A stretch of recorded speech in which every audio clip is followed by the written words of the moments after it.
Welcome to Travel Stories with your hosts, Tom Kim and Trevor Mountcastle. This episode, we welcome the one, the only, Ed Pizzarello. Ed, it is so glad to have you on. It's so great to have you on, I should say.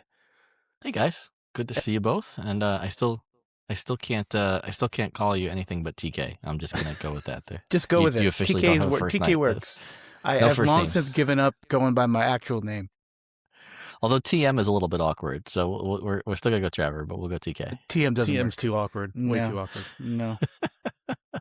No, it's great to be on. I've been looking forward to being on. Although I will say it's a little intimidating to follow Nick Reyes, who just you guys just published. So I hope to live up to that. I've known Nick a long time and definitely a super smart guy who I enjoy spending time with. So hopefully I can say things that are in the same range of compelling as him. Well, don't worry. We'll lower things down just a little bit. We've got just an episode of Tom and I between you and Nick. So, we'll kind of set you up for success. Ease you in, kind of take the heat down a little bit. So Ed, we wanted to have you on because it is Freddie Awards season. And Freddie's, I know it's something very close to your heart, and you're very involved in it. And I thought we thought it would be great to get that backstory and just get some more awareness among our listeners. Yeah, you're right when you say that I'm a big fan of the Freddie Awards. Have been for quite some time. I think the first time I attended a Freddie Awards, I should look this up at some point, but it was in. I always forget whether it was DC or Phoenix, but it was right around the time I became a moderator on Flyer Talk, which would have been, late 90s, early 2000s, somewhere in that range of time. So, easily 20 plus years ago. And the Freddies date back to the late 80s. And for folks that don't know what the Freddie Awards are, probably the easiest way to explain it is they're the People's Choice Awards for frequent travel, or as my wife likes to say, they are the Nerds' Choice Awards for frequent travel. But there are all these awards out there. I mean, you guys know Skytrax and all this stuff, and somebody who's been involved with helping organize the Freddie Awards now for call it 15 plus years. One of the biggest questions we get asked by the programs leading up to the Freddies is, let's talk about consulting contracts and all these other things, because in a lot of awards, you can contribute something financially to win an award. And the Freddies have never been about that. You both have exactly the same weighted vote that I do. We all get one vote and most votes wins. And so there's a little bit of gamesmanship in terms of the programs getting the vote out. But at the end of the day, if you're not doing something compelling for your loyalty members, they just don't vote for you because they don't like what you're doing. Mm-hmm. Yeah, it's definitely felt like there was always something more authentic about the Freddie Awards than, as you mentioned, like Skytrax or something, where there's just definitely kind of an undercurrent of, somebody paid something for this, so this it definitely feels like, you're doing something that better takes the pulse of kind of the flying or the traveling public with the Freddie Awards. And, sometimes I've had the pleasure, thank you, Ed, and all the other people who organize it, to attend a few of these. And sometimes you see some of the awards and who wins them and you're like, wow, there are some surprises. There's some surprising outcomes. But at the same time, you think back about like, why would somebody vote for a particular loyalty program? And you see that there is usually some rationale. To some degree, I will say, there are a number of years where I've looked up and said, the Stockholm syndrome for Marriott fans is strong. But they also, I like to say, and this is not to get political, but there's so many voters in the country now who, quote unquote, vote the ticket. They vote, they vote all red or they vote all blue.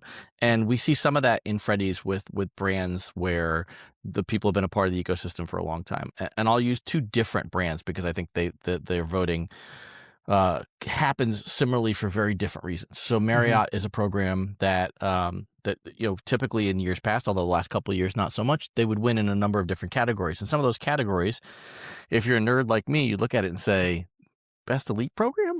Gosh, they crashed the breakfast benefit. People vote what they know, right?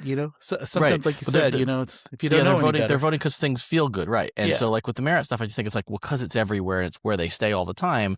That's where that sort of mindset comes in. Where on the flip side, take a company like Southwest, before the recent whole Elliott thing, and Mm-hmm. the people were just so passionate about Rapid Mm-hmm. Rewards, and they loved the Yes. product, and they loved the attitude of the people on board. So you could vote even before they really had an elite program. They would do well in Best Elite because Southwest fans were just like, we love everything about the airline. Yeah. And so it's just this like wild, rabid, passionate fans. And then in the middle is where I find it most interesting, where I'm a biased Hyatt fan. I've been for a long time. Nicknamed myself the Hyatt Homer many years ago. Hyatt typically wins Best Elite program with a much smaller voter base than Marriott does, and I think that signals this belief that the voters do take some thought, because they really do, in my opinion, have the best elite program, and certainly far better than what Marriott offers. You might have more uses of your Marriott points because there are more properties, but certainly your elite recognition is much stronger with Hyatt than it is with Marriott.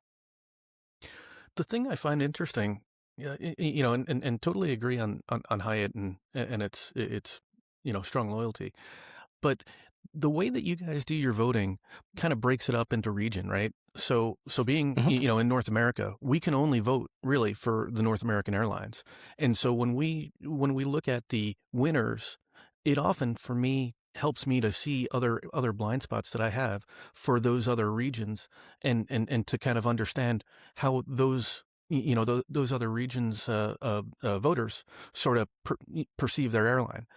And I think that's particularly interesting, because when you think about the way that the industry is and how the credit card industry is, we've got a very unique ability, at least it seems to me, to have greater access to miles and points. And so Yeah. our perception of, let's say, something like EVA Airlines, EVA Airline, EVA's program, which just went right out of my mind, might be different because we can get a lot more points through thank you points. Whereas, someone living in Taipei or in that region might say, hey, I can upgrade much more readily from a premium economy to business, and that's a really good value for me. For sure. And I think, just going back to the beginning, I would just say, you can vote in each of the three regions, even if you live in North America. The ballot is set up in a way that it will prevent you from voting a second time in North America, but it will allow you to cast a ballot in the European region, and then in Asia Oceania region. And using EVA as an example, Infinity mileage lands. I always forget the names of some of the programs. I think that Um, sounds right.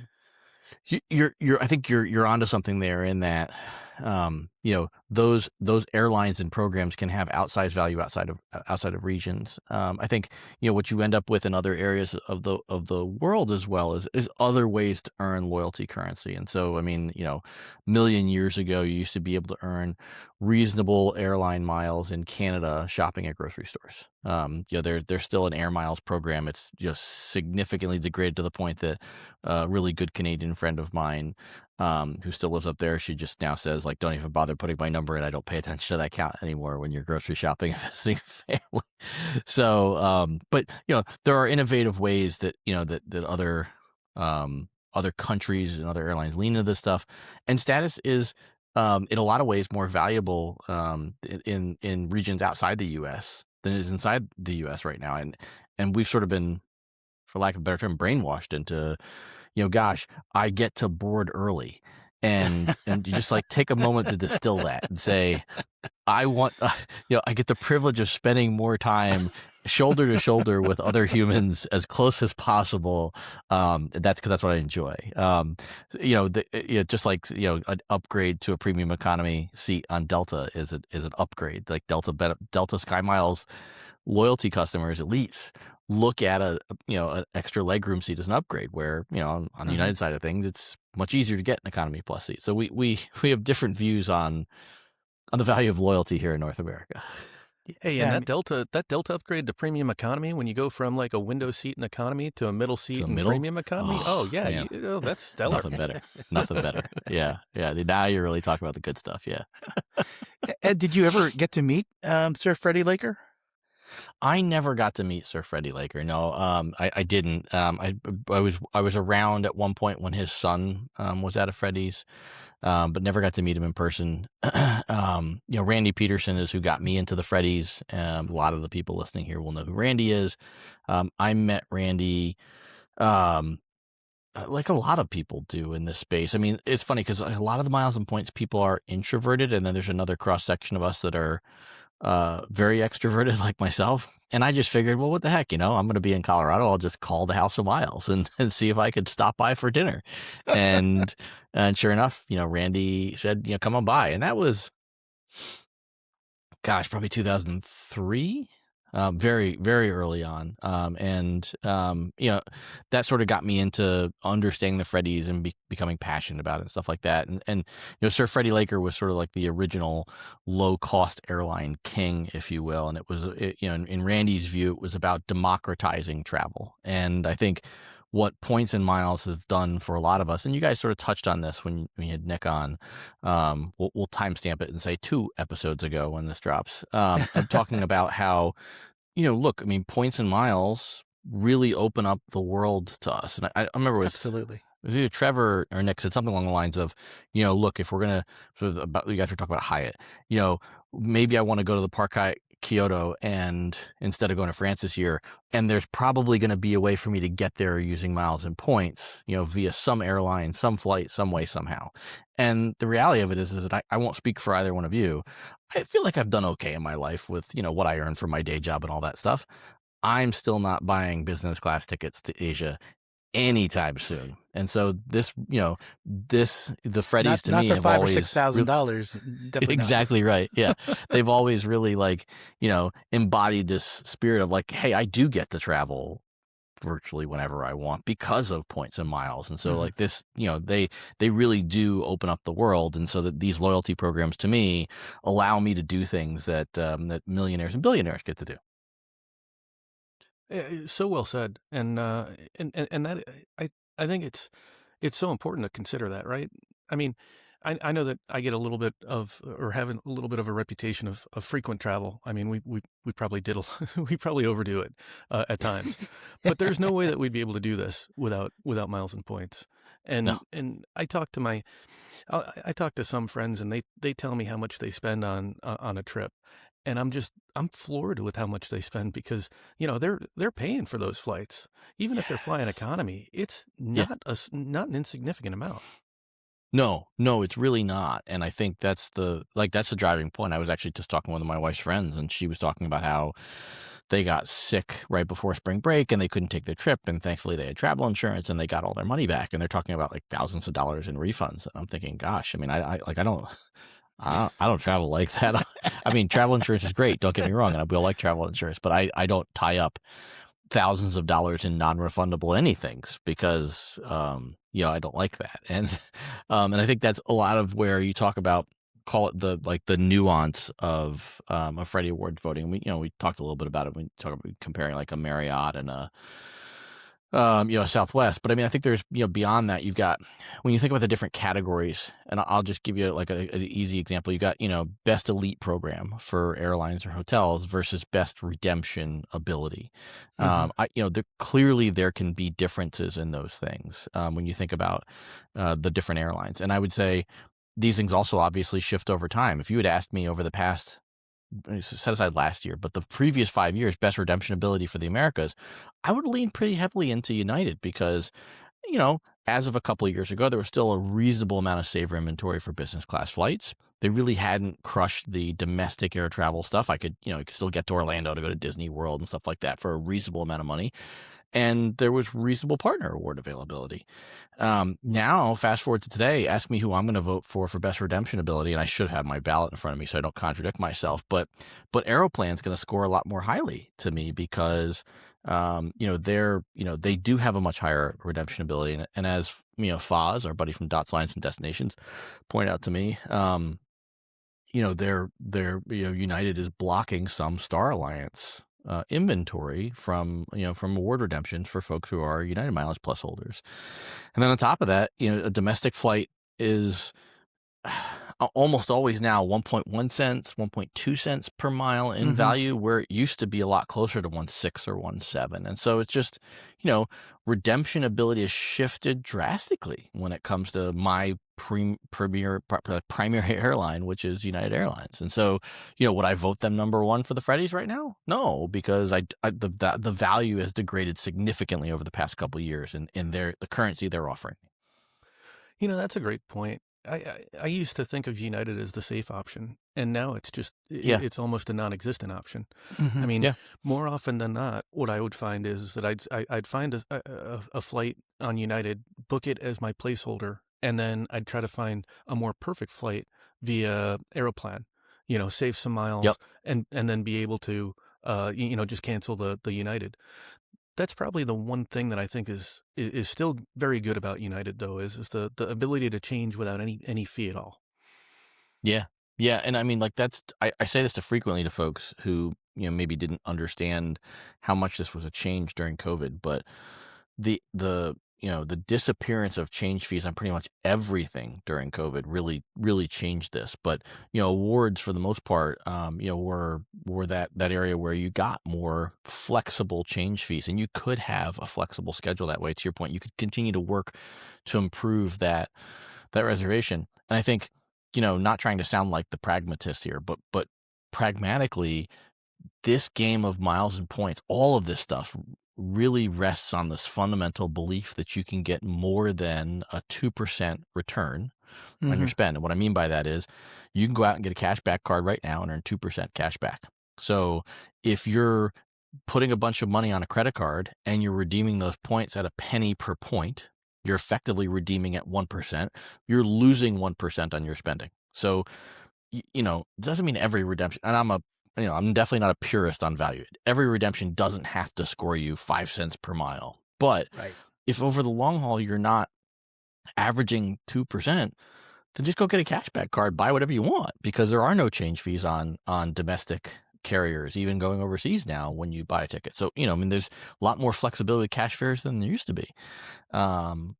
So I just, I think at the end of the day, we want to make sure that we're being clear-eyed about the value that we're getting from the programs. Yeah, I have to echo just as another data point. Dulles is my closest airport. I'm really close to it, and that should mean I should fly United a lot. And yet, I find United and Mileage Plus is not very much in my itineraries because I just don't see the same value that I might see with going over to National and flying on some relatively better value award ticket on American. And Yeah. so I find I do that much more frequently than I am flying United. I mean, United is not a very frequent carrier for me, which seems completely odd considering one of their larger hubs is right in my backyard. Yeah, you're 100% right. And I live out past Dulles, and I would say would never drive past Dulles up until a couple of years ago because there was always a way for me to find a cheap flight somewhere using United Mileage Plus miles. And now, to your point, I mean, I'd say probably at least a third of the time that we go to Disney, which we go a lot, I'm driving past Dulles to pick up a cheap Southwest or American flight out of Reagan. And that's just the reality of where things are today. So I think this is also a reality of, and I'll try to tie this back to the ballot, and I know I got this one right. Best loyalty credit card. I mean, just as a table stakes, nobody listening to this podcast should be thinking about putting lots of spending onto an affinity credit card, i.e. a United card, a Delta card, an American Airlines card, unless it's this last gasp, the bit you need to qualify for elite status, because the spending on that card is never going to get you to that 2% level. It just isn't, especially with, all the changes that they've made recently, United making more recently, even though they made credit card spend more valuable, they moved the goalposts on how much the awards cost. So flexible currency is where it's at. And for me, like, my best loyalty credit card this year was Built, because they have an ecosystem where, and I know there's a bunch of people are going to be like, oh my God, there's all the crazy stuff in the card transition. And yes, 100%. There was a lot of noise there. I get it. But my gosh, the things that I have done for miles and points. You ask my wife what she would prefer to do. Would she prefer to have a little bit of frustration with getting the bill paid, or as she still reminds me almost 20 years later of sitting on a summer vacation and having to hand fill out cards because we had to mail these cards in, and each certificate was IHG? worth at least five. IHG, right? It was IHG, right? And it was like each one was worth at least 500 IHG points, and it was whatever 50 per person, whatever. We spent our summer vacation when we weren't out on the lake writing out cards, and like, well, yeah, I've done a lot of really stupid things for miles and Fond points, memories. and yeah, right. But I mean, what's worse? A little bit of friction with a credit card transition, or 500 envelopes and licking 500 stamps. I mean, look, I can't disagree with you. I went in on that Palladium, and it's what, a 3x card if you use your built cash for that extra 1x, and then 100%. I ended up I get my Rakuten points turned to built points. I transferred. I ended up with like 585,000 JAL points, and I've got one trip already booked. That's a great value. I mean, if you're strategic and about those rent day transfers, you can get a lot more value. And you talk about a floor of 2%, you can get a lot more than that with the with that built card. Well, especially to your point, if you use the transfer bonuses effectively, in my opinion, because on top of the transfer bonuses you can get if you have some level of elite status, they're also allowing you to use built cash to plus up that transfer bonus. So if I remember correctly, in the case of JAL, I think you could get another 25% more on top of it if you redeemed some of your built cash. Is sort of like funny money, for lack of a better term. Folks don't know what it is, but sort of like a fiat currency inside a fiat currency. And so that's really well said, I think. I'm sure everybody who built is cringing that I just referred to it as a fiat currency inside a fiat currency, but that's what it is. But it unlocks this ability to get bigger transfers. And when you talk about, in my opinion, when you talk about today, how does somebody get the sort of value they should be getting from these sorts of programs? Because we know, the typical flight to Orlando, or you're going to Fort Lauderdale for the weekend or whatever, isn't where the value is anymore. So in order for it all to balance out, in my opinion, you got to have these home runs mixed in with the singles and the doubles.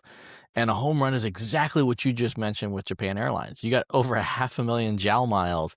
That's going to be a great trip for your family. How long is it going to take you to earn 500,000 JAL miles in any other program? It's going to take a long time. Your daughter is going to be in high school. Exactly. Yeah, of course, then it sets the expectation to somehow do it again, right? Oh gosh, we're dealing with this now. My wife and I, we travel a lot, obviously, and I travel a lot for work. And our original spring break idea this year was we were going to fly to Orlando. We're going to do a couple days in Disney with our son, and then we were going to drop him off with friends. And for the first time in, it has to be a decade or more, we were just going to go to the beach as a couple for a few days and pretend like we were a married couple without kids. And my son was like, "Yeah, I really don't like that idea, Dad." And I was like, "Well, why not? You love Disney, you love your friends. Like, I don't understand." He's like, "Yeah, I just want to go to Hong Kong." And I mean, there aren't too many other kids in my son's class who are like, "Yeah, I just want to go to Hong Kong for spring break." But I've set that expectation that he knows he can say, "Hey, Dad, I want to go to Hong Kong for spring break," and Dad will find a way to make it happen. So why not ask? and here we are. Yeah, I'm preparing myself for that. Luckily, right now, she's just asking for Europe. Yeah. Well, we're at that age now, daughter in college, where it's like, you know what, and she's had a boyfriend for a while. It's like, well, if he's the one and you guys end up getting married, I'm going to be laughing all the way down the aisle because he has 0 miles and points and no credit cards and the whole thing. And her expectations are going to be like, well, I mean, of course we're going to Europe for the summer. So getting back to the to the Freddies, I'm curious, are there trends that you've seen over time?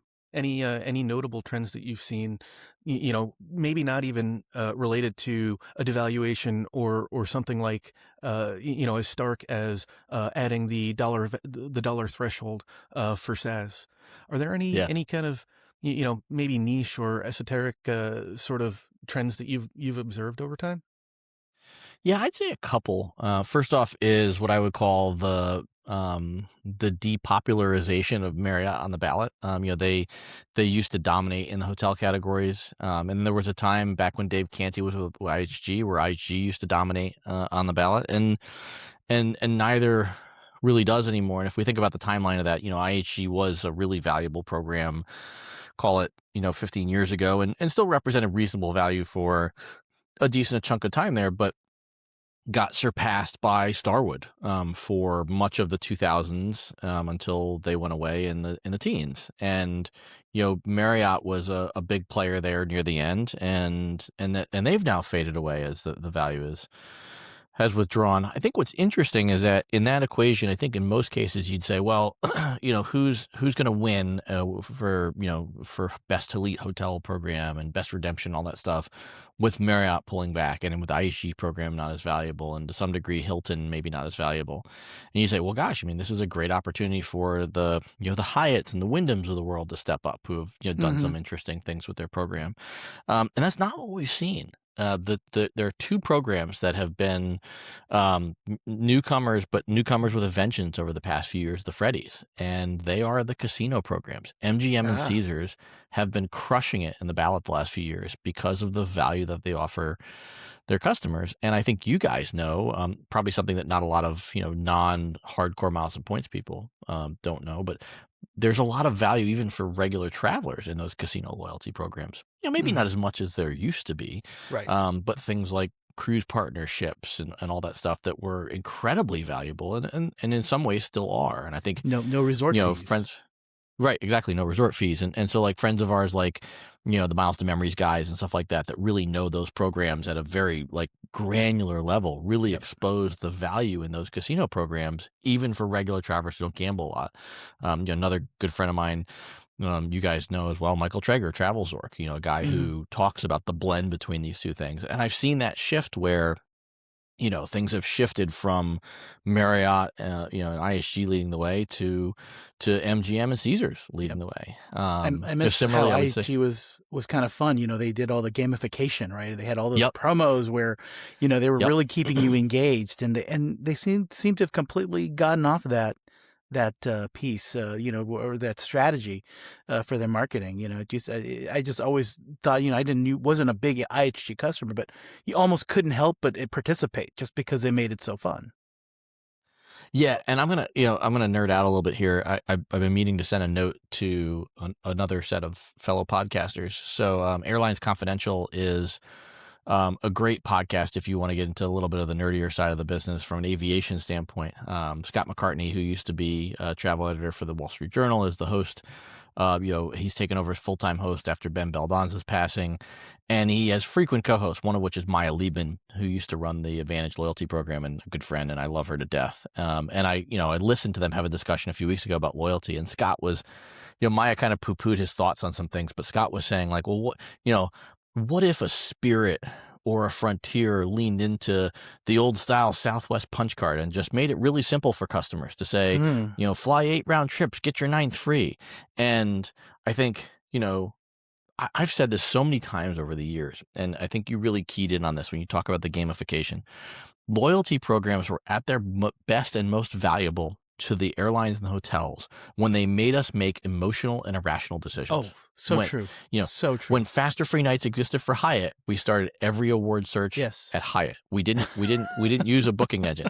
When American was running, or back in U.S. Airways and U.S. Airways Grand Slam days, we started our searches at U.S. Airways. Yep. And then the airlines trained us not to do that. And I think when it's all just a and like I said, I love Maya to death. She's a lot smarter than me on this stuff, but she talks about, the loyalty programs being a reward for the revenue you bring to the airline. And I would just say I patently disagree with that as a philosophy. The philosophy of a loyalty program should be to earn incremental dollars, to earn money you weren't going to otherwise earn. Because if Trevor's going to give me all of his business, I don't need more. And I remember the conversation at the Freddies. We used to have a conference with the Freddies most years, and it was an industry conference. I remember an executive from Chase. I wish I could remember who it was. It wasn't Dan Doherty, but it was somebody from Chase. And he, they started asking like, what he was looking for and what their goals were. And he talked about wallet share. and I think this is a really interesting concept. It wasn't about how big of a customer you could be for Chase. What he wanted was, if you spent $1,000 with Chase and $1,000 with Amex, he wanted $1,000 from Amex, and he'd find a card to fit you in to get the $1,000 from Amex. He didn't care per se whether you would spend 100,000 or 1,000. He wanted wallet share, and he wanted all of it. And I think that's the purpose of the loyalty programs, in my opinion, should be to get the incremental piece of business. And gosh, I mean, how many, like, I'll just speak for myself as a guy who doesn't even like coffee, and I'm sitting here drinking it, trying to keep myself awake. But those offers that Starbucks puts in there, get 10 free stars if you do these 6 things. I'm like, gosh, 10 free stars. This is incredible. And then I realized I earned like 7 cents, but it's a game and I want to win. You know, one of the things that I've been thinking about lately, and this kind of goes back to, I think, what you picked up on some of the Nick episode that we recorded 2 episodes ago, is I feel like part of the role that's going on, I think, in loyalty, at least from my perspective, is you hear a lot about the K-shaped economy, right? And so the idea of that K-shaped economy is you've got these people, you know, who are kind of buying all the aspirational stuff, they're buying all the expensive hotels, business class flights, premium class cabins. And those people, I feel like, are now the juicy fruit that all the loyalty heads are kind of clamoring for. And so I think they've lost a little bit of that focus, because you know what, there are a lot of these people in this K-shaped economy they're doing really well. They're spending a lot of money on travel.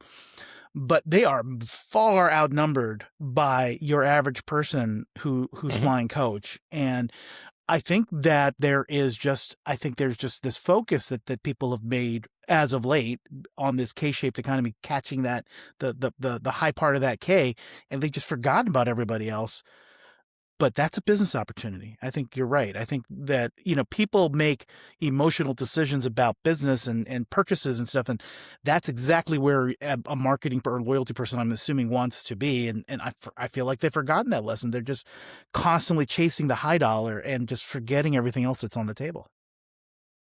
Well, and I think without getting overly nerdy, there's less money in people's savings accounts too. So there's only so much more revenge travel we can do before we run out of cash. It's true. Well, I almost wonder if that's why we see, was it United that came out with the Sky Couch, or their version of the Sky Couch? Oh gosh, the Relax Row. The Relax Row. Oh, God. Thank God for marketing departments, because I could never have come up with that name on my own. I mean, but think about it, right? Hey, you used to buy business. Now you don't want to go to just economy. Get a Relax Row and, you know, feel less, or I don't know. I don't know how you market that. I'll say this much. Absent the name, I love the concept, because, you know, we started talking about pre-show. I mean, there's really nothing special going on as far as catering is concerned with a lot of airlines, and service is, I know, service is very hit and miss. Unless you go with some of these great, you know, Asian carriers, or maybe a Lufthansa first class or something like that. So why do I want to exchange my hard-earned miles for business class? Well, because I want to sleep on an overnight flight, or I want space. I don't want to be shoulder to shoulder, you know, with my fellow passengers, as nice as they are as humans. And so Relax Row is that way to do that. And you know, I don't know who was the first to do this, but the first concept I heard of this was Couchy, which I think is Air New Zealand, and my buddy Summer, Mommy Points, who flew that overseas from Honolulu to either New Zealand or Honolulu. So I mean, you know, like the concept for sure. Yep. I think we have to see how they price this, but I think this is, again, you know, one of those novel ways where I think I do like what the airlines are doing for revenue maximization, by saying we're going to find a way to sell the product in a different way. I would definitely like this better than like basic business class, if you will. But I like the thought process of, you know, this is an extension of selling a block middle seat, which is an incredibly common exercise in Europe and almost completely foreign here in the U.S. So I certainly hope to see more of this catch on. Yeah, I mean, I think you've attributed it right. I think it feel like this is an Air New Zealand product originally. They seem to be the ones who are pioneering it, but it never seemed like it was a big deal for them. Like, you know, and I not that I've flown New Zealand a lot, but I've always have wondered about this product. And I just think it's really smart for United to be the first of the American carriers to pick it up, because it's definitely a differentiator. It's something it's new, and we're talking about it. So clearly, it's something that I think it has a value. Not to mention, as somebody who has the youngest kids, well, compared to you, Ed, I mean, that probably would have saved, at least a couple of crying fits. You know what I mean? Oh, Having the yeah. ability to take off and be able to hold hands, that sort of thing, and then Yeah. to be able to just, still have a lay flat. I mean, Mhm. I love flying and, up front, but I could definitely see the value for, for a short hop over to Europe or something like that, where you've got just, a sky couch or whatever you call it, and that ability to, still lay flat, but you've got, everybody together. Yeah, and I think the flexibility of that product is that you can, well, I think, because we haven't seen all the details on it yet, but you could take, a family like yours and say your wife could lay down with a young child in that seat. You don't have to have it all to yourself per se. I mean, clearly, I don't think you're going to fit 3 unless you're really creative. But maybe you're buying, 2 relax rows for a family of 4 or 5. Maybe you're buying 1 relax row and 1 premium economy seat. There's different permutations that I think this opens up. And as a family traveler, and somebody who, quite frequently didn't need to spend 200,000 miles round trip so my daughter could eat United's chicken tenders in business class, would have been happy to spend, 60,000 miles one way and buy my own chicken tenders in the airport and have a relax row. Well said. Well said. So before we leave the Freddies, any other anything else you want to share on the Freddies? I just really hope that people vote. We're coming up on vote closing in the middle of the month. I think, look, I mean, I think what's important about the Freddies is that they are sourced by the people, and so they're as honest as we are as people. And if I mean, if one program gets the vote out harder than the other, no question that can influence the ballots, if you will, with voting in certain categories, stuff like that, where just everybody loves XYZ program for a certain award. But I think when all the programs get the vote out in in an equal way to their membership base, we see the best programs in each area win these awards. We see Hyatt win Best Elite Program because they have the best elite program. So I think get out the vote to me means we're going to get the most accurate best of in all these different categories. Great. And just for everybody, and we'll put it in the show notes, but it is Freddie with an IE instead of a Y, awards.com. Yep. And if you want the easy link for voting, it's vote.freddieawards.com. And as Trevor said, FREDDIE, freddieawards.com. And we'll be releasing the results at the end of April. Very Yay. cool. I know we always look forward to that. Yeah. So you mentioned an interesting thing with the Freddies a few years ago, and I remember M Life being winning its first Freddie Award, and thinking to myself, "Wow, this is pretty incredible." I want to pivot off of that and sort of talk through some Vegas trends that I think you and I have shared, some text back and forth of what you're seeing. But can you share for our listeners just what you are seeing in Vegas and sort of what you think is causing it? And we're back to MGM rewards, by the way. Yes, we are. No more M Life. Thank you for the correction. It was M Life when they won. Yeah, it was, and they are back to MGM Rewards. Yeah, I mean, I'm gonna plagiarize TK a little bit because I think there's a bit of a K shape, if you will, here. Very much so in Vegas too. Yeah, the airlines have done a really, really good job. Controlling the inventory to Vegas. Vegas used to be the dumping ground for flights. It was like, well, there's, just like Cancun, there's infinite, demand. We'll just throw a wide body on Vegas. And, they've had discipline there and they've put those wide bodies or, longer narrow bodies elsewhere. And so Vegas flight prices have stayed high. And I think, Spirit's, troubles have helped that because in the drawdown that Spirit has done in Las Vegas, While there's been some increase in Southwest, we haven't seen a commensurate increase in, say, like Mhm. Allegiant, a carrier that relies very heavily on Vegas as its base. There has been growth there, but not the sort of growth that would supplant, what Spirit took out of the market, and what the other airlines have just not added back in. United being very surgical nowadays, where they don't even run from my home airport of Dulles. That they used to run minimum 3 nonstops a day, and sometimes they would run 4. There are days they don't even run 3 anymore, and they run 2 nonstops, and they run them on much smaller Wow. planes. Wow. So a lot of seats taken out of the inventory.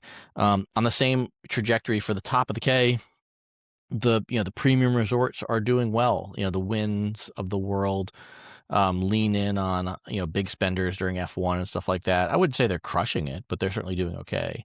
Where Vegas is hurting is sort of twofold. First off, international travel is down generally in the U.S., and places like Las Vegas and Orlando see an outsized share of international travel from outside the U.S., and so that's something that's hurt Vegas. After COVID, there were there were a number of nonstop flights to Las Vegas that just never returned. Asia was a big nonstop market. Now a lot of those passengers connect through Los Angeles and San Francisco instead of getting nonstop flights to Vegas. That's worked into pricing, and then you've got things are just starting to expand a little bit. Qantas announced some seasonal flights to Vegas, so there's a little bit of international growth there, but not a ton.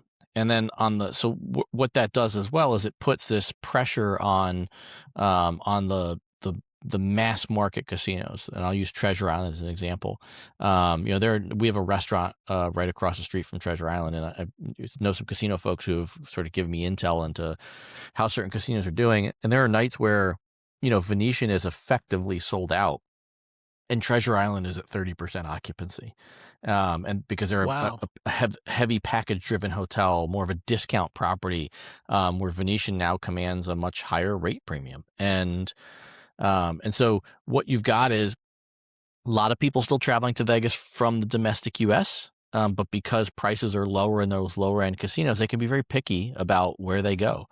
And I think we see some very interesting things coming into the market. So for folks that know Vegas history, the Stardust was a classic historical Vegas casino that was demolished, at least 20 years ago now.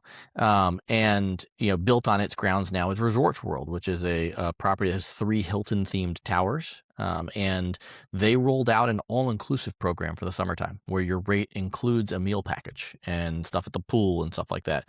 And I think this is a nod to, hey, we've got to figure out a way to get people in the building. If we get people in the building, a certain number of them will, eat and gamble and attend a show and buy a drink, and so let's I just hear the find a way same to get them here. for Luxor and Excalibur. I think they're now introducing some all-inclusive rates as well. So it is very interesting. It's an interesting trend. Again, I feel like K-shaped economy is another one that is very interesting because Vegas is such a good case study of like why it's so different. The market is so segmented, and like you said, the high end, they don't need to do anything more. They got it figured out. There's customers, there's demand. Wynn, Venetian, all these higher end resorts seem to be doing fine.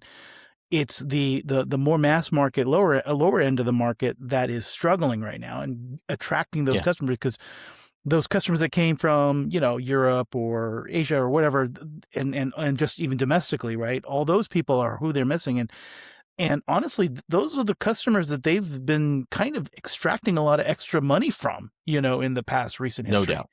I think a lot No of the doubt. You bring up changes in whether it goes to paying for parking or charging higher and higher resort fees, this is affecting a bigger portion of the wallet share of the lower end customer, much more than the high end. And then, like you said, I completely forgotten that, having actually flown Spirit to Las Vegas several times, I forget that the quantity of Spirit pulling back from the marketplace with their 2 bankruptcies is clearly having a direct impact to Las Vegas. And that's interesting because, I didn't put 2 and 2 together, but that's a great point, and kind of a reason why, we really need to, as consumers, we as much as we may not like flying Frontier or Spirit, these ultra low cost carriers, Allegiant and such, are really big drivers of what we ultimately pay in a lot of these markets, isn't it?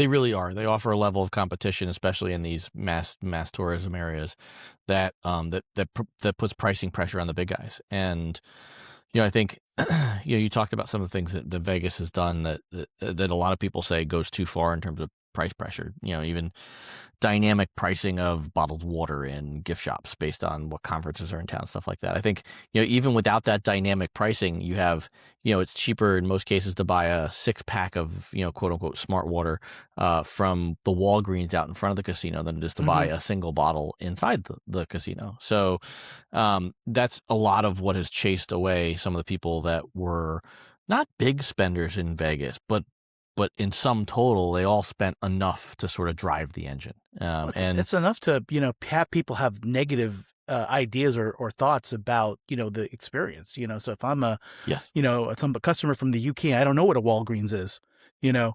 And I go and I'm just going to go to this convenience store that's in the casino, and I go buy a bottle of water and I'm like, oh my God, bottled water in Las Vegas is so expensive, So hey, we're in a desert. So anyway. Sorry, go ahead, Trevor.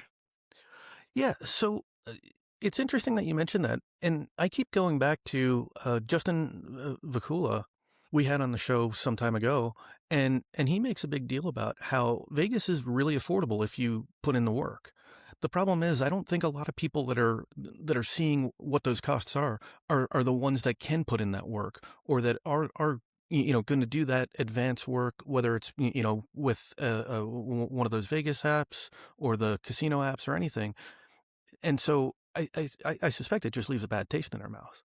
Like, because you can make Vegas affordable, but just you like gotta anything exert else. some effort. Yep. You've got to do the research. You got to, watch some YouTube tips and tricks videos. You've got to, investigate or you have to be somebody who's been there like 20 times. So, Well, yeah. I mean, when I first went to Vegas, and it's funny that you mentioned Stardust, Ed, because that's one of the first hotels that I stayed at. And oh, really? The one thing I felt like I needed to do was get Anthony Curtis's, Las Vegas Insider. I didn't feel like I had to download, Advisor. I didn't feel like I had to download, 10 apps or little, the thing that you can do on your own machine, on your computer, to be able to just kind of automate the My that Vegas stuff. app. Yeah. I didn't have to go that far. Like, now you really do. You need to understand the programs. Maybe you pick up the, an MGM rewards card, just those few steps to be able to get more value, to be able to make it more affordable. Yeah, and I would agree. Like, for folks who don't know Las Vegas Advisor, I think it's a great resource for folks who are going to Vegas. And I do think there are ways to do Vegas affordably. And part of it for me has been, we're working on a restaurant down on Fremont Street. We're putting a Five Guys in the Plaza, which is classic, iconic, downtown Makes a lot of casino. And so it's been a long time since I'd stepped foot in the Plaza. And a few years ago, my business partner was like, "Hey, you got to come down for the Oscar dinners." For folks who don't know, Oscar Goodman was the mayor of Vegas. He was a mob lawyer, and he is just a total character. And he's done these dinners once a month at Oscars, which is a steakhouse outside the Plaza, where he just answers any question that people from the audience, want to ask him. And so, we started having conversations with the Plaza about, a restaurant there. And I'm like, well, I need to understand who the Plaza customer is today. Because, like, the last time I really spent time in the Plaza was probably like late 90s, early 2000s. And it was not a place I wanted to spend a lot of time in. So I went and I stayed, and I'm not going to sit here and tell you that the hotel room is the equivalent of the Wynn. It's certainly not the quality of the Circa that's across the street, and it's probably not the quality of the Golden Nugget, one of Steve Wynn's first forays into upscale Vegas. But outside of Circa and Golden Nugget, it's a better room than every other room on Fremont Street. And there are a lot of both locals and regionals, people coming from Reno or Lake Havasu or a place like that, who make a place like the Plaza their home base, and their ADR, or average daily rate, is $100 a night, and they're getting packages. Like, they have an all-inclusive package, and so you're getting free drinks at the pool, and you're getting certain food included and all this stuff, and it makes Vegas affordable without having to stay in a really horrible room. I stayed once at the Excalibur back when Hyatt had their partnership. Said I would never stay there again. And then there was an FTU a number of years ago at the D down on Fremont Street, and I knew enough not to stay at the D, but I talked to some people who did take the free rooms at the D and realized that the free room at the D was actually a negative value proposition.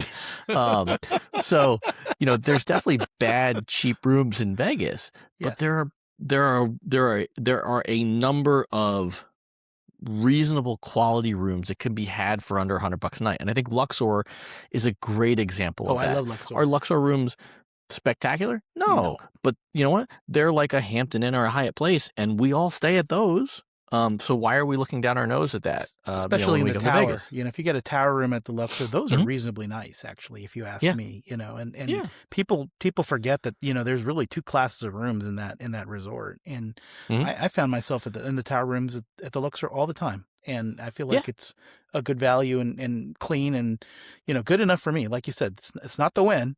But you're right. It's if you want to put it in the category of a nicer Hampton Inn or a Hyatt Place, I'd say you're probably right in the right ballpark. And I would also agree about the Plaza. TravelStories did TravelStories a few years ago was at the Plaza, and I originally was like very skeptical about the Plaza, but I think the management there in particular seems to have a very strong strategy to attracting customers, and they're doing a lot of the right things. They've got good restaurants there. Oscar's Steakhouse is excellent. It's got an amazing view, of Fremont Street, from there. It used to be the pool, I think, at one point. Yes.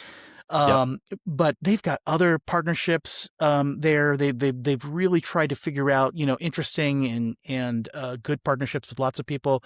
I know Brian Christopher is a slot influencer. There's like a whole section of the casino that's his. They've got a non-smoking casino with some table games that are being live streamed.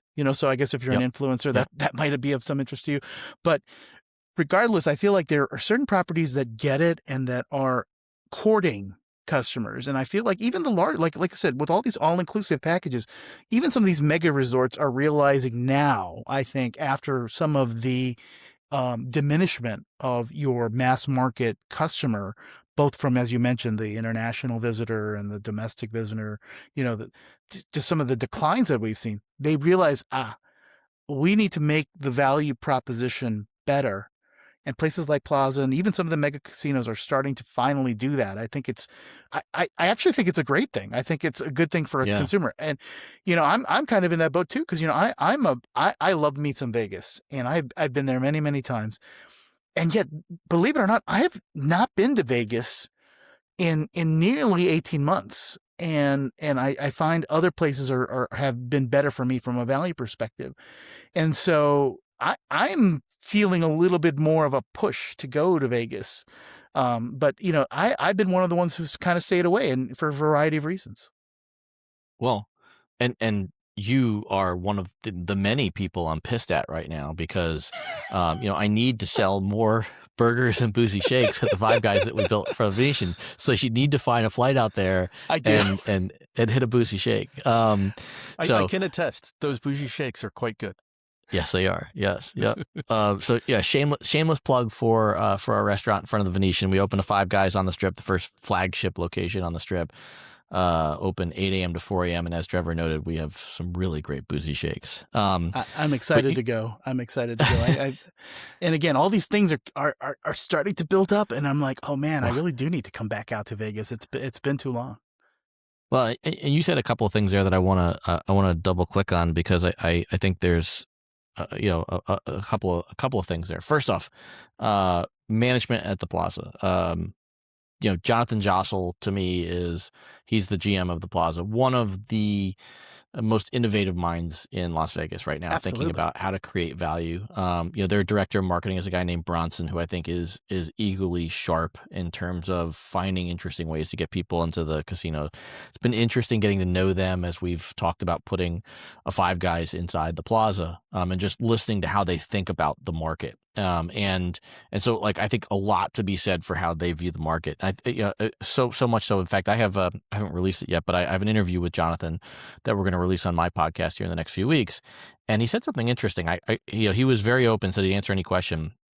So, I don't know how much you guys know about the history of Fremont Street, but at one point, the company that owns Plaza owned 7 or 8 pieces of land on Fremont Street.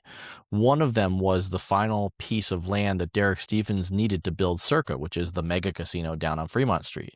And Jonathan actually made the decision to sell it to Derek, knowing that Derek was going to build a mega casino next door to him, and had the foresight to say, you know what, a mega casino on Fremont Street, that rising tide will lift all boats. So I think, again, his long-term view of the market is a really interesting one to me, and it was fascinating to have him on the podcast. What a good strategic decision, I think, because I think it was the right decision, because I think Circa adds, not detracts, from the Fremont I agree. Ecosphere or ecosystem or whatever. And you're leveraging somebody else's investment. Yeah, exactly. But it could scare some other people away, and it didn't scare Jonathan away. You mentioned something interesting about Oscars, which I learned. I won't say the hard way, but I learned boots on the ground. So one of the things that we're talking about doing at the Plaza is putting a hot dog cart for Five Guys out in front of the carousel bar.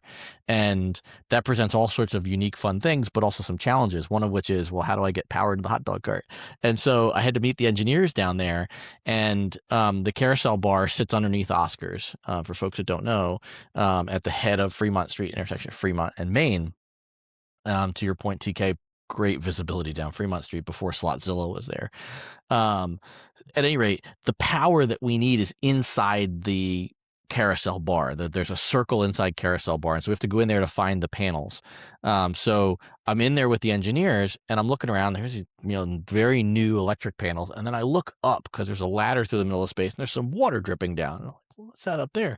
And there's concrete above me and some massive pieces of rebar that have been cut through and mauled and twisted. And I'm looking at the stuff going like, good Lord, like that's massive amount of concrete and rebar.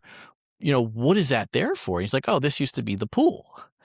Like, I had no idea. It was a martini glass shaped pool, and it leaked like a sieve. And so about a year after they opened, they closed the pool and moved it elsewhere. But at some point, somebody decided, well, now we have to get through all this concrete. So you can imagine that the Plaza's, every bit of 50 years old. So somebody, 49 years ago with much less advanced tooling, cutting through concrete and rebar, and it shows in how, gnarly this looks in this like hidden area behind the facade at the carousel bar. So that's how I learned that it used to be a martini glass shaped pool. Some Vegas history being revealed right now. I tell you, that brings back memories. I still remember one of my first or second trips to Vegas was playing craps down at the Plaza because we just had to get down to Fremont Street. Now, obviously, it's a lot different of a Fremont Street compared to now. Yeah. Yes, very much so. Yeah. No question. Very much safer. Like back in the day, back in the 90s, we used to play poker down at Binion's, when the World Series used to be down there. And it was one of those things where, you'd step outside to catch a breath of fresh air, but you'd step back inside pretty quickly. I remember. Any final thoughts on Vegas? Vegas always finds a way to reinvent itself. And I would just say there's a way to do Vegas that is still very much affordable, even with all the, the headlines that are out there. And I hate that the headlines are what's grabbing it. Certainly I have bias here. I want people to come eat burgers, come have a breakfast sandwich, all that stuff. But using just a simple Walgreens thing of buying your bottle of water. There are ways to do Vegas affordably. Las Vegas Advisor, massive amount of great discount offers that Anthony and his team offer up for folks. We have one in there, just like a lot of businesses in town do. All these all-inclusive deals that are out right now. And I think the other thing that is just a misconception about Vegas is that it's a gambling town. It has very much become, a culinary mecca. There are some incredible restaurants there. There are obviously plenty of shows. The Sphere is an incredible venue, unparalleled in terms of its uniqueness. And I think, while it's pricey, can be an incredible once-in-a-lifetime experience for a concert, things of that nature. And I think, again, getting back to this value, TK, we talked about Luxor. Tender Steakhouse in Luxor, to me, is a really good steakhouse. And it's probably a half to a third the cost of a steak in any other MGM casino up and down the strip, save Excalibur. And I've had plenty of really great tender steakhouse meals over the years that didn't make me feel like I needed to get a second mortgage on my house. And that's not the case for a lot of places in Vegas. So I think especially on the you strip, can, yeah. yeah, exactly right. On the strip. Certainly you could go down to a place like Oscar's and get a much more affordable meal. But if you're on the strip and you're staying at, say, like Mandalay Bay or MGM and you don't want to truck down to downtown, walk across the street to Tender. There are ways to do Vegas that don't have to cost a fortune if you put a little bit of work in. But it takes a little bit of work. It does. And I couldn't agree more about, Vegas just really being such a culinary mecca. I mean, there almost is a outlet of almost every restaurant you'd ever want to eat at in Vegas. Yep. And then, I know, Asian food, for instance, if you just kind of go to the Spring Mountain Road, Chinatown area, oh my God, just I've never seen so much, quantity and quality in one place, and so many interesting places, and again, even the Asian restaurants, you have, last time I was at a Korean restaurant that has outlets in mainly in San Francisco, and they had decided to open up a Las Vegas outlet. And I was like, wow, this place is amazing. And I ended up going there twice. But it and the value is there, and it's kind of one of the reasons why I always went back was because, some of the tips that Justin talks about, the My Vegas app, and just, kind of being your own, casino host, and finding great kind of comp type offers, different offers being offered by the loyalty programs, whether it be MGM Rewards or, Caesars or whoever. There's just lots of opportunities, but at the same time, there really is kind of Vegas will take your money if you want easy and don't spend any time on it. They're very good at that. And yet at the same time, they realize there are a lot of value. There's a lot of, kind of price conscious customers, locals. There's routine customers that, will seek out the deals. I love like Ellis Island, for instance. That's another one of these off strip casinos that just has amazing food deals. And they keep reinventing themselves, adding more and more. And that's a great place that I like to gamble and actually find some good food deals, that don't break the bank. And like you said, Las Vegas Advisor and so many other things there's so many opportunities, and there's so many businesses that want to cater to you. But oftentimes they're drowned out sometimes by the flash of all the, mega corporations that are on the strip that have really made it a science to extract, maximum pain from your wallet. But they are very good at it, for sure. They are very good. They have figured that out. So I realize we're just about an hour in, and I know we didn't really talk about how long we'd go, but we've got a couple more topics on the notes. We don't have to talk about everything, but looking at the notes, anything you want to cover? I think we talked about some of the United's changes, and you kind of briefly mentioned your Hong Kong spring break. Anything you want to jump to? It's totally up to you guys as far as the time is concerned. I'm happy to go as long as you guys want. I would say certainly we can talk to the United changes. I have strong feelings about where I think they're going. And I think I would say there's probably enough. I felt like there was enough difference in Hong Kong to touch on it a little bit if we want to. I don't know that there's a ton to discuss. It's, I would say in 10 seconds or less, it certainly felt less welcoming as a foreigner than the last time I was in Hong Kong, which, is probably due to some of the, the Chinese influence just in terms of how they view us. So it felt more like being in China than it did being in Hong Kong. First time I'd been where it's felt like that. So let's dig into that Hong Kong. And we can circle back to the United at the end, if that's okay. So Sure. When was the last time you had been in Hong Kong? So my first trip to Hong Kong was about a decade ago, and then I went again before COVID. So I'm going to say probably like 2018. And so, it had been, call it a solid 5 or 6 years, but not enough into the new era of Hong Kong to have seen a significant difference in terms of how it was there. I'd also preface to say that I'm one of those folks, and maybe I'm amongst the minority. I've never loved China. I have been a couple of times for work and had some, call it excursion trips on the side. Um, you know, Certainly, like I'm a culinary guy, so like love food and will go anywhere for food. Never felt like there was truly enough, aspirational holy cow meals to really feel like I needed to go back to have authentic, great, local cuisine. Certainly have found great local cuisine or great Chinese cuisine in markets in Asia that I would say rivaled what I ate when I was in China. Um, you know, I wouldn't say it felt unwanted, but never felt like, certainly the warm and fuzzy of being in a place like Portugal or Italy, where they're incredibly welcoming to foreigners and they're very patient when you try to speak the language and things like that.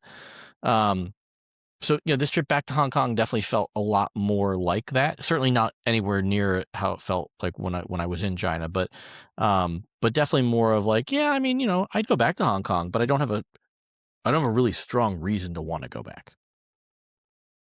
I mean, there was just a bit of a drain, right? Because I mean, like, for years, Hong Kong kept up a lot of its kind of colonial feel, Mm-hmm. Yep. and just with these changes in the last few years from a political perspective, so much I think of a generation of people have kind of ventured outside of Hong Kong. I think some of those people that would have been, the people that would have extended you kind of that warmth and that hospitality, I would venture to say quite a few of those people have left and have been replaced by other people, who probably have a different perspective of the West and Yeah. of, people from America. Yeah, and so Tom, TK and I were there probably about the same time, that 2018 timeframe, and we had friends that lived there at the time, and I sort of, you can't ask because you don't know who's listening, but you talk around, we talked around it, so to speak, and you could tell that they were starting to see those vestiges of change, but they didn't see themselves moving, right?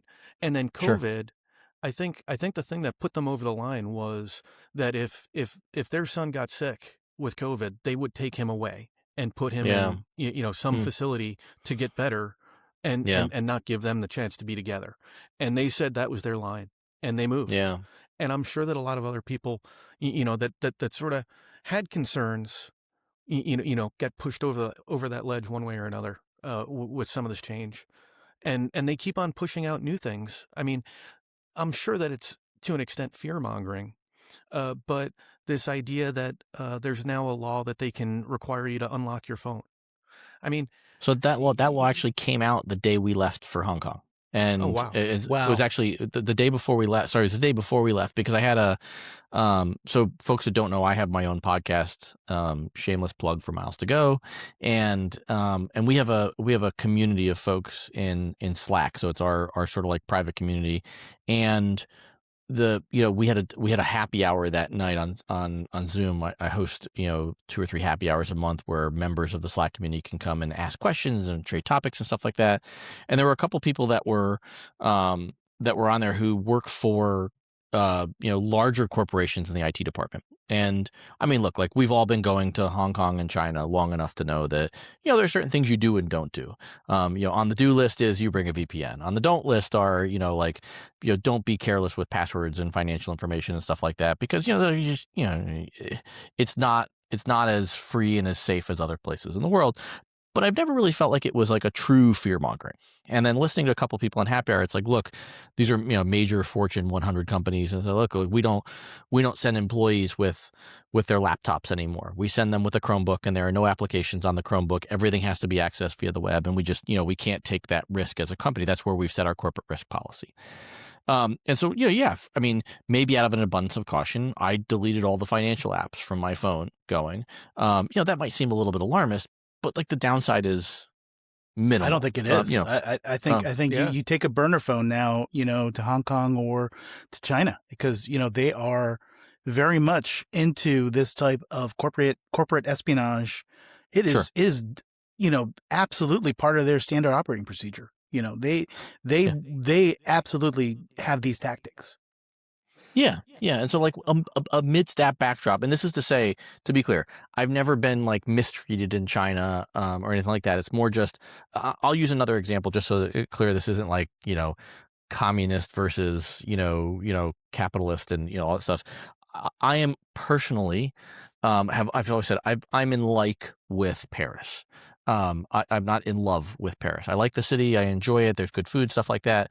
But if I try to speak French in Paris, typically speaking, they'll jump in and just start speaking English because they don't really want me mucking up their language. And I would use a word different than muck, but it rhymes. Your French hurts whereas my in Italy, ears. yeah, whereas in Italy, they're very patient and welcoming, and they'll help you coach the language. They've done it with my kids, stuff like that. So just like you just feel more. I feel more welcome in Italy than I do in Paris. Just me.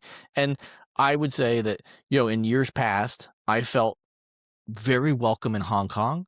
Vibrant light shows on the water and stuff like that. You go to restaurants, like it all felt very welcoming. My wife said it best. It was, it's subtle, but it's like there were a number of times where we were maybe like at a hotel buffet, if you will, because we would stay at Disneyland for a few days, and you'd be standing in the buffet, and somebody who was a local would just sort of like cut in front of you, and it's like, okay, whatever, like cultural, whatever. But there were a number of times where when they did that, they sort of like looked back at you like, why are you in my line? And so it just felt like if you guys know Hong Kong, the first time I went to Hong Kong, I just felt like incredibly vibrant city.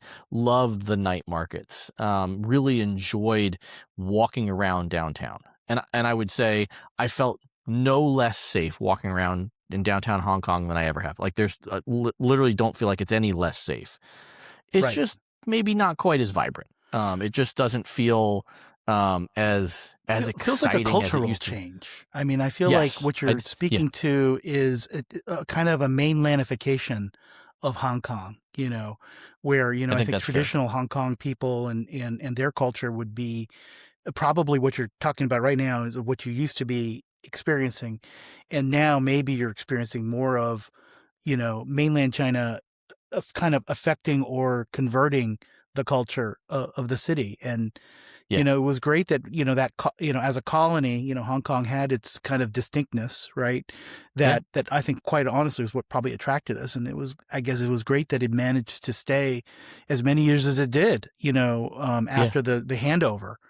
But unfortunately, I think what we're noticing now, what I hear from your reports sounds like a bit of the colony losing its distinctiveness and being more and more integrated into the Greater China. Yeah, I mean, I'll be honest. I really want to. So if anybody's listening to the show and wants to reach out to me, I'm sure we'll put it in the show notes and all that stuff. I'm really curious to hear what other people are experiencing in Hong Kong right now, and I'm going to bring this up on our show when we record about it as well. I mean, there is a possibility that, hey, look, like the night before we went, they changed the rules to say we can do whatever we want with your electronic devices, or you're going to go to jail. That was a little jarring the day before we left. So, I did go into it a bit guarded. But that being said, my son was with us. We were in Japan, not even a year ago. We've been to Japan twice in the past, call it 15, 16 months. And yeah, I mean, his comments just generally were, I asked him where to rank Hong Kong when we were done with the trip. And maybe I'm reading a little bit too much into this. He immediately said Japan was much better and would go back to Japan in a heartbeat before he'd go back to Hong Kong. And then he named a couple of other places that we've been. He said he would go back to Italy before he'd go to Hong Kong again. I think he said it was like right on par with London. So like Hong Kong was still probably in his like top 10 and maybe like right at that like 5 mark, but it was very clear and very instant. He said like I'd go back to Japan well before I go back to Hong Kong again. And maybe it's just, again, maybe it's like recency bias, Right. but I felt like in different ways there were the Japanese culture had its own vibrancy that was similar to Hong Kong in its vibrancy. Maybe they had different traditions, but very proud people, very steep tradition, and always felt in awe of the history of that tradition. And I really enjoyed it. And having been going to Japan for, however long it's been now, 15, 20 years, I don't feel like that's shifted. And it does feel a little bit like there's a shift there with Hong Kong that I haven't seen in Japan. The stuff I went to in Japan, other than the new fish market not being as great as Tsukiji was, um, everything else to me in Japan is still very much the authentic nature of their culture that it was 15 or 20 years ago, the first time I stepped foot there. It really sounds to me like I think TK really hit it on the head. It sounds much more mainland-like to me. When you said that you were cut off by some folks in the buffet line, that sounded exactly like experiences that I had with mainlanders, even just seeing them in Macau or in Shanghai. Yeah. And it's a shame because I think that uniqueness, that little bit of Britishness that Hong Kong had, really made it unique and really made it much more welcoming. And Yeah. and that's really that's really a shame. It's funny because TK and I've been talking about maybe we should go back. It's not a driving force for me. I'm planning a trip for my brother and my father and one of my nephews, and my brother point blank said, "No Hong Kong, no China." Wow. Yeah. Not even a Hmm. connection. Not even a Okay. connection. Just said absolutely not. And he's not normally one of those people that says that says as concrete about things. But he said, nope. It means that I would have to take burners and it Right. would be inconvenient, and I just don't want to have the trouble. No, I And mean, that's that's certainly a part shame. of it. Yeah. Yeah, that's certainly part of it. I have a question for you guys. Have either of you spent time in Taipei? Yeah. 2016. I was there for. I mean, it was probably less than a week, but Yeah. It's So, been so what's 20 your what's your years. what's your nickel version of how you felt about Taipei? I, it I enjoyed it.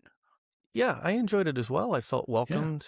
I felt like I could walk freely. I felt safe. I did. I mean, I still didn't get anything. I barely scratched the surface in the time we were there, but Yeah. it felt much more like it felt more like Singapore or Seoul for me Hmm. than it did like a Shanghai or a Beijing. It just Yeah. felt like comparing, let's say, being in Shanghai or being Mhm. in Taipei. My experience was that just Taipei felt a lot more calm. You felt like more at ease. Hmm. I think your guard was a little bit higher up when I'm in like Beijing or some of these other Chinese cities, and then in Taipei, I would probably have the same kind of posture as I might have in the older Hong Kong. Right. Where I feel like they're not people out to get me. They're it's a metropolitan, very cosmopolitan place. And in general, definitely the food culture was amazing. And I think the food culture in Taipei, excellent, excellent, and lots of interesting things to try, and a lot of innovative things as well. Yeah. And even some very interesting cultural and natural things too. I know that there's like the National Museum, and there's other kind of interesting cultural pieces in the city that I remember, and that still kind of bubble up when I think of my memories. And like I said, I haven't been there in a number of years. Actually connected through probably quite a few more times, but didn't Yeah. actually leave the Right. airport. Yeah. Starlux if you can. Yeah, Um, exactly. So, Oh so I asked yeah. that question for a reason, and because I was just thinking about this as we're thinking out loud of other comparisons to use. So I mean, look, as a guy who loves my kids, I enjoy seeing the world through the eyes of my kids. It's one of those things. Full disclosure, like, was never going to have kids. That was not on my radar. And when my wife dragged me kicking and screaming that decision, it turned out to be probably the best decision I've ever made in my life. And seeing these places through the eyes of my kids has been incredibly rewarding. So anytime we go somewhere, I always quiz my kids. What about this and what about that? And I wouldn't say that I quiz my wife in the same way. And it's not because I don't value her opinion. It's more just there's this, there's this interesting nature of like how your kids see things that you've seen as an adult. Because I didn't get to see Taipei as a kid. In fact, I barely got to see Disney as a kid. I got to see, the Jersey Shore if I was lucky. So, understanding that's important. But, I was really curious because I really felt like Hong Kong had, changed a bit. And so I asked my wife after, like, we're all three in the car, and I asked my wife about Hong Kong on a ride. This was on a ride home from the airport, and after I asked my son all these questions, and the very first thing, maybe not the very first thing, but the first or second thing out of her mouth was, like, it was fine because we were there for all of, call it, 4 days.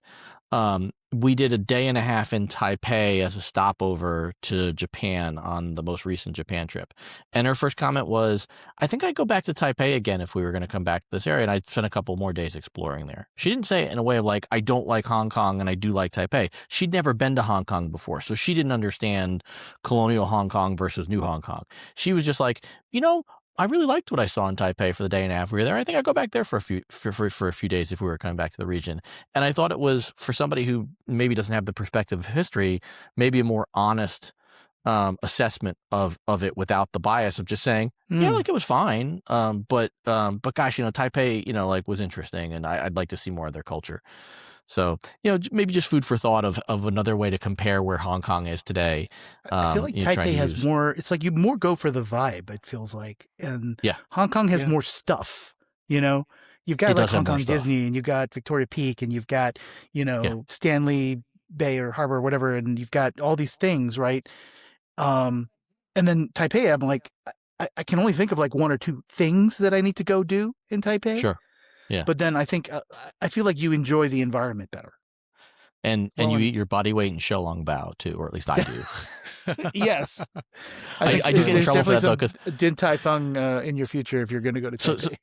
Well, that's the thing. Like we did Din Tai Fung when we were in Taipei, but I'll get clipped for this because I said this when we were in Japan, because we did it when we were in Japan, and this will be heresy. But we did Din Tai Fung in Hong Kong too, which is the first place I ever had Din Tai Fung way back in the day, was when they opened in Hong Kong. And so Same. it's heresy to say it that I had, to some folks, that I had Din Tai Fung in Hong Kong, but it was also a little bit reminiscent of my first trip. And what can I say? I mean, their soup dumplings are friggin' awesome. Absolutely. And it's funny. Yeah, I remember. No matter what country. And the Vegas location, so. Yeah. Okay. Yeah. We ended up skipping that because you said it was so. But I think was it Broadway? There's a Din Tai Fung in over in Hong Kong, on Hong Kong Island. It's is it there? I'm trying to. So there's a good question. They closed the one that I went to first, which was down in, and I'll mispronounce it, but Sim Sha Sui. Ah, okay. So like TST, as I say, to what I should say. So they closed the one. Good. Yeah, TST is the one that the first one I went to, and they've closed that one. There's one on the water, on the side that faces the island, Lantham Island, or whatever the name of the island is that Disneyland is on. There's one up in Mongkok that we went to. There's one at Langham Place. So they're around, and there's I forget the name of the body land the Grand Hyatt is on, where Victoria Peak is. But there's one or two there. Island? Is that Hong Kong Island? It's in Central, right? There's Central, one in Central, yes. And then there was one that was further up past Pacific Place, and that one that was the one that I went to, maybe near Happy Valley. But that was my first. So that's a fun little story, though. First time going to Din Tai Fung, and we're doing it in Hong Kong.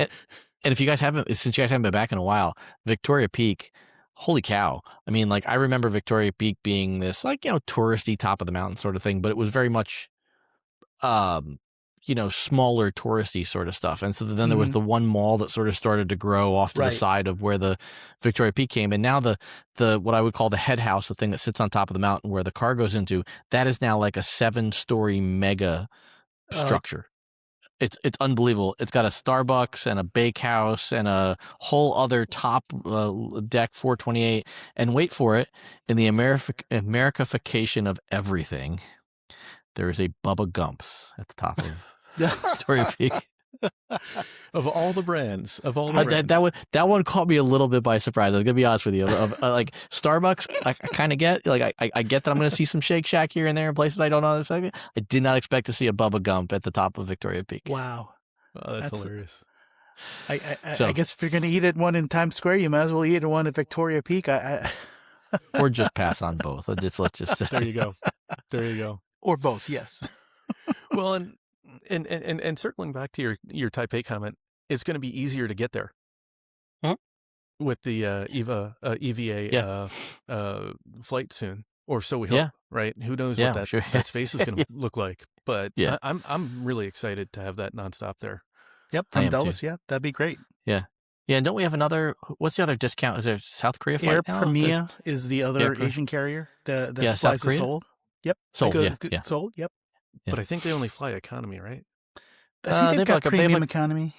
But, remember the remember Norwegian had the 3/4 recline, the old shuffle up and down recliners. Air Premia has something like that. It's like a South Korean North Atlantic, Norwegian Air kind of setup.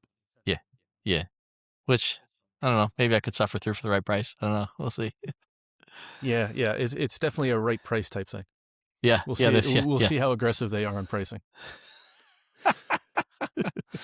Yeah. So before we close it out, you seem to indicate that you had some strong feelings about United's changes. Yeah.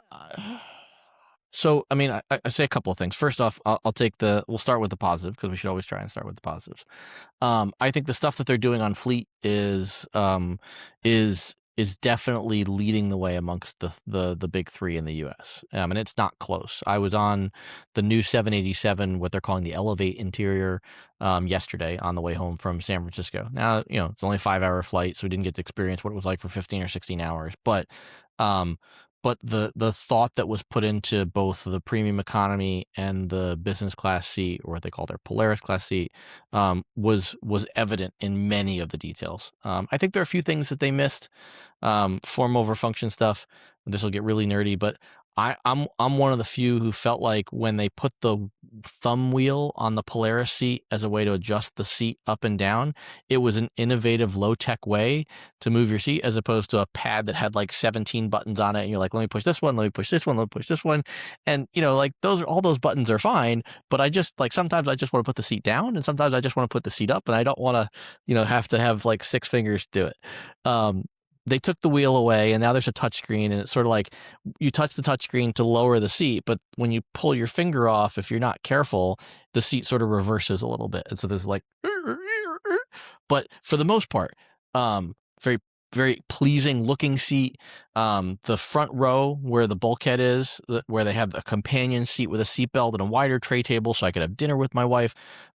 Excellent job. I think, they really leaned in on making that first row a truly special place to sit and enjoy a meal with a companion on flight.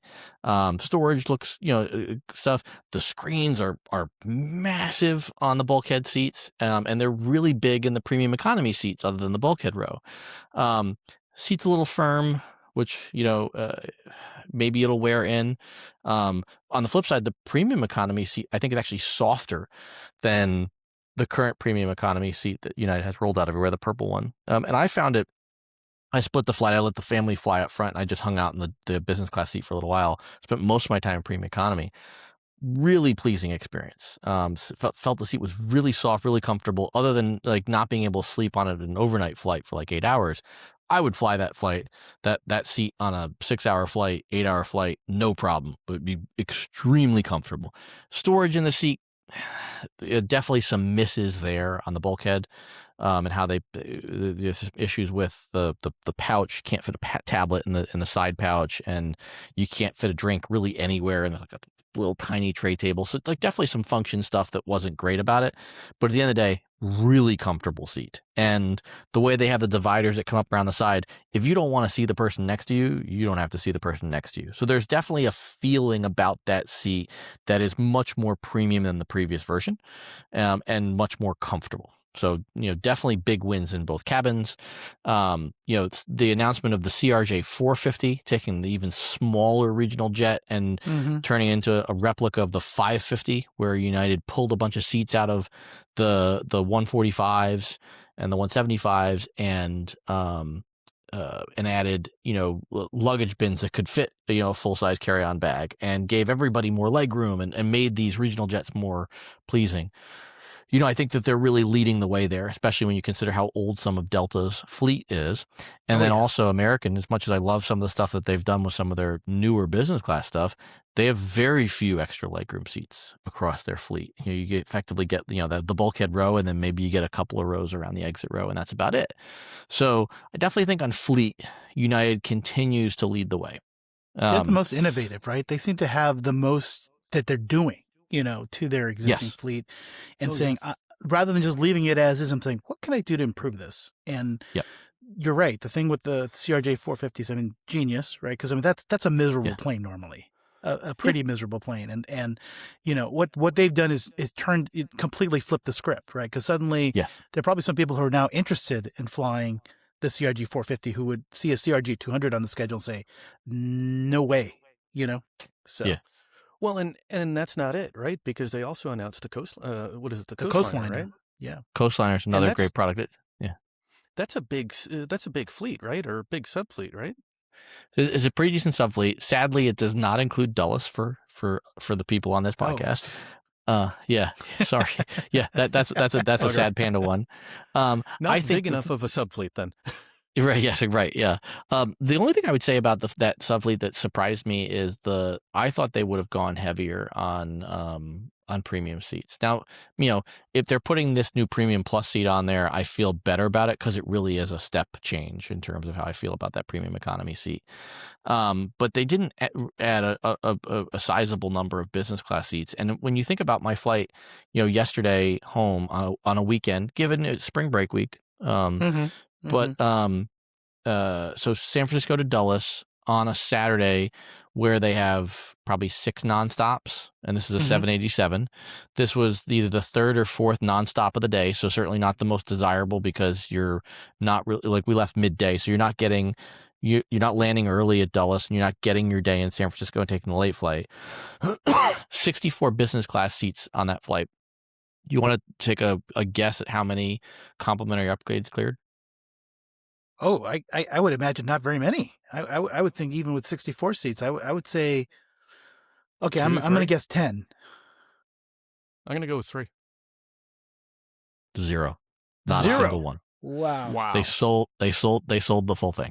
And so, to me, again, I just think there's in certain markets, I think there's untapped premium demand, and I think coast to coast there is untapped premium demand that they can dig into. I almost wonder what that balance is, right? We talk about how economy doesn't really pay for much of the operating costs of an aircraft, but how far can you go? Is the limitation where the doors are, and you don't want to create these mini cabins outside of where the logical break points are, or is there a point where the premium seats just become so little of a premium that you actually need sort of cattle class, so to speak? It makes me think of the 321Ts, on American, right? Yeah. Those that's probably your best example of a company making a conscious decision. Let's go super heavy on the premium side, right? Yeah. And clearly they took that out. That's they made that business decision, and then they said, yeah, we got it wrong. The mix is not quite right. And so I guess there must be something in between a 321T and the current Coastliner, and maybe that's the balance. It could be. I think historically there's just questions because American was, I'm old enough to remember when more room throughout coach was rolled out as a strategy and everybody got more leg room in coach, and then it went away. United does an incredible job of selling economy plus. If you want an economy plus seat from Dulles to Vegas and you don't have status, you are paying minimum $100. If you would like a good economy plus seat, you're going to pay $150. That's just for the seat. That is not your fare. And so United actually has a subset of planes now, Trevor, to your comment about mini cabins, where they take economy plus behind the exit row on one side of the plane. I think it's the right side of the plane. And there's like 8 or 10 rows of E plus behind the exit row. So everything exit row forward is E plus. I didn't realize and then that. They're going even further back. That is an incredible amount of economy plus. It is. And they're filling it. So I do think that there's premium demand. And to be clear, maybe this is my own brainwashing. It's really not necessarily premium. It's just the legroom we used to get 15 years ago. So, but there's demand for comfort, especially people taller than me. So, I think the United has done a great job tapping into that. That being said, on the flip side, man, their catering is just abysmal. The meals I had on these flights, I had one tapas selection on the flight over that was okay. The rest of the food was just borderline bad. And I think it was Ben from 1 Mile at a Time that wrote a post recently about a comment that Scott Kirby made about he's never eaten on a transatlantic flight on his own airline. And Ben opines that might be some of why their catering sucks as much as it does, is because it's not a priority to the CEO. And I would say, I mean, look, there are certain things, if any of my restaurant employees are listening, they'll know, like, I have this, I have isms, as I like to say. And one of my isms is, if a customer reaches out to us, we're going to answer them in 60 minutes or less as a restaurant. And why do we do that? Well, because probably 30% of the time that we do that, when we answer the customer, the first thing the customer says is, I was never even expecting to get a reply, and you replied to me in an hour. I've already won that argument with them because I blew them away from a customer service standpoint. And so I think, there are things that CEOs and leaders stand for, and it's clear that Kirby wants to lead in product and innovation. It is clear he does not care as much about the catering side and the soft side of things. They have great blankets and pillows, though I probably have to remove the Saks Fifth Avenue branding at some point here shortly. But on the food side, they're just not there. And so, so that's a challenge. You could say that with almost all the American carriers lately. I feel like there's been just this degradation in catering, which makes absolutely no sense, because, like, it's not like their revenues have decreased for these premium cabins. It's like, it's quite the opposite.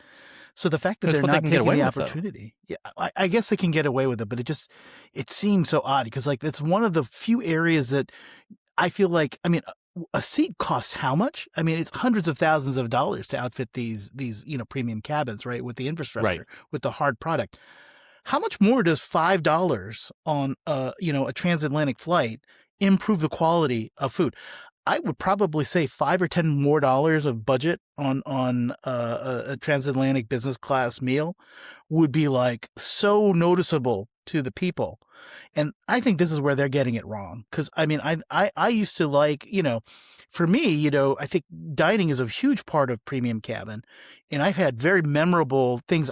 20 years ago, I can remember things in premium cabins that blew me away. And I'm like, oh, I remember that. It's a distinctive thing that I'm always going to, carry with me.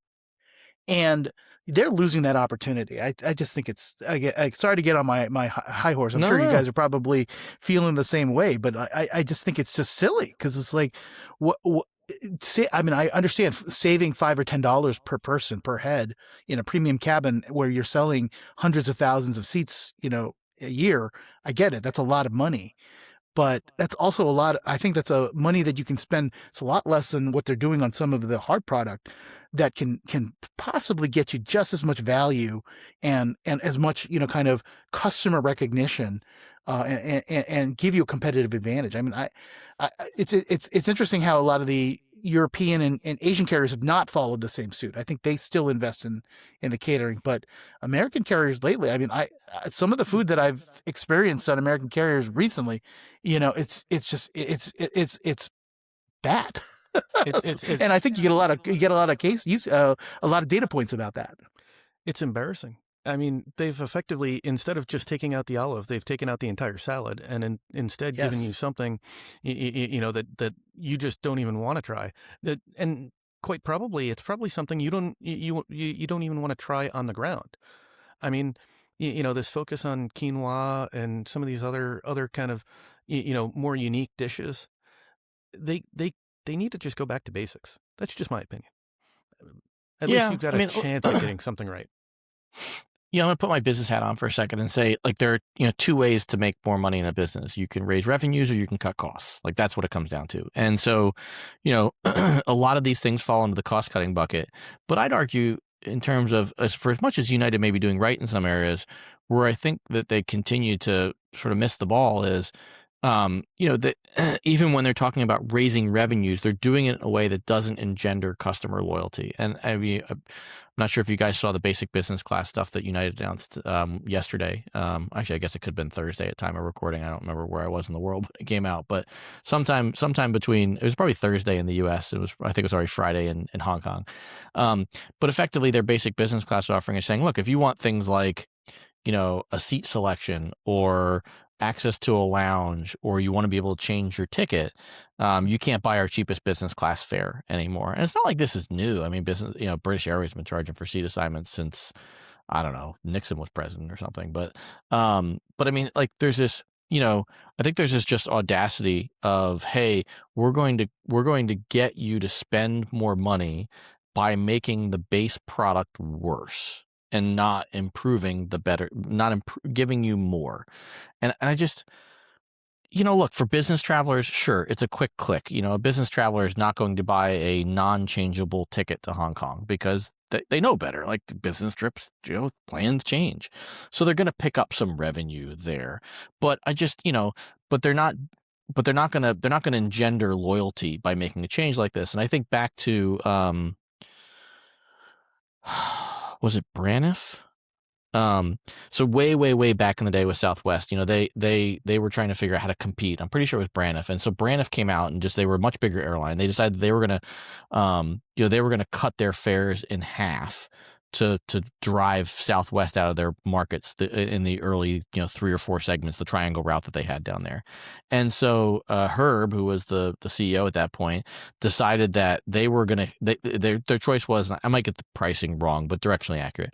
Instead of going from $10 a one-way flight to $5 a one-way flight, they were going to keep the price at $10 a ticket, and they were going to give a bottle of booze to every traveler that bought a $10 ticket. And for that brief period of time before Braniff backed down, they were the largest wholesaler of alcohol in the U.S. I love that story. I love that story too. But in that instant, what did they do? They made the product better for the customer to buy up. They didn't make it worse to force the buy up. And I don't know. I mean, there are lots of ways to skin a cat in terms of building a successful business. Wall Street wants them to make more money. I get it. I just think, just like with the credit card changes, and maybe a good segue before we get to like 17 hours of recording and everybody who's listening is like, how can they keep talking? But I mean, I think same thing with the loyalty changes. Like, hey, the only way you can earn a reasonable amount of miles on a flight now is if you have one of our credit cards and you pay an annual fee, because a free card, you need to spend $10,000 on it. It's just like creating punitive ways to drive adhesion. To me, only works for as long as I want to be stuck to you. And then when I leave, the kinetic energy takes me in another direction, and it takes me there quickly. And I jump completely out of your ecosystem. I drop the card and I drop everything else. I just think they haven't learned the lessons. I think we've, usually where these things correct or where the pendulum swings, right, is when there's a downturn. Right. And sure. Even though we've had COVID and we've had other things, I feel like they've been very different than some of the economic cycles that we had maybe 20 years ago. Right. Where some of this stuff moves, where, people make business decisions and say, loyalty is maybe not as important to me right now. I'm more interested in maximizing revenue and cost cutting. And then the pendulum swings the other way because you realize, oh, wait, when times are tough, the loyal customer is helping the bottom line, and that's what I need to focus on. And I feel like we even had that correction. I feel like just the airline industry in particular, you've had these downturns, but with after all these mega mergers where I just maybe some of what the economic pressures that they had 20 years ago where there was far more competition. A lot of that has, and maybe that's the new reality. Maybe that's why some of these old adages about what makes sense from a business perspective, have changed because you hear about, what competitive advantage, what kind of moat have these airlines built, right? They've done an extraordinarily great job of really insulating themselves in these fortress hubs and doing the route planning and doing things where the loyalty is becoming a smaller and smaller maybe component of their business plan. And until there's a wider correction and maybe there's more competition or something, this may be the end result. And that's kind of what I'm kind of wondering, just based on what you're putting out there. No, I think that's a good comment. I mean, Southwest has built such a great moat that it's keeping me out of it.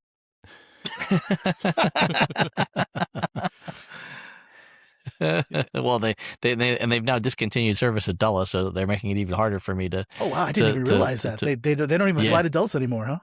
They pulled out, or if they haven't pulled out, they've announced that they're leaving. They only had a couple of routes left, like a Midway and a Denver, but not much. I'm liking all the extra frontier stuff at Dulles lately. I think that's helping a little bit. I feel like I'm glad that they're there and picking up some of the slack. Yeah, and I think like there's something to be said for, like if you have Frontier Elite status, you can make all the fees go away. And I think, United, I think, again, I'm not saying don't get the credit card, like if you're if you're flying them any, number of times a year, do the math, and you probably should get one of their credit cards. If you're flying them more than 3 or 4 times a year, it'll probably pay for itself. But there just comes this point of, of like mental brain drain of how many credit cards am I going to hold where the only thing I'm doing with this card is holding it because I don't want to put spending on it.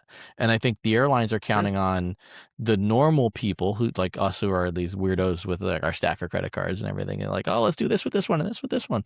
But they're counting on the fact that the person who flies them 5 or 6 times a year is going to get the credit card, and then they're going to put half of their credit card spend on that card and take it off of their Amex Gold card or their Bilt card or whatever else they're carrying in their wallet. And maybe that's the bet. Maybe that is the right bet. I would just say, and maybe this goes back to the Stockholm Syndrome thing with Marriott, but you look at how what Delta's penetration is with their credit card across their membership and the way Delta SkyMiles customers feel about the airline. And we think about this, they look at it and they say they got upgraded to an extra legroom seat, and they buy the credit card because they want to be in the ecosystem. And United is saying, if you don't buy the credit card, we're going to penalize you. And so it's just a different feeling. It's not, it's not I certainly expect them to have more credit cards the next time they release a 10K or a 10Q. 100%. It's like some people, they'll increase them.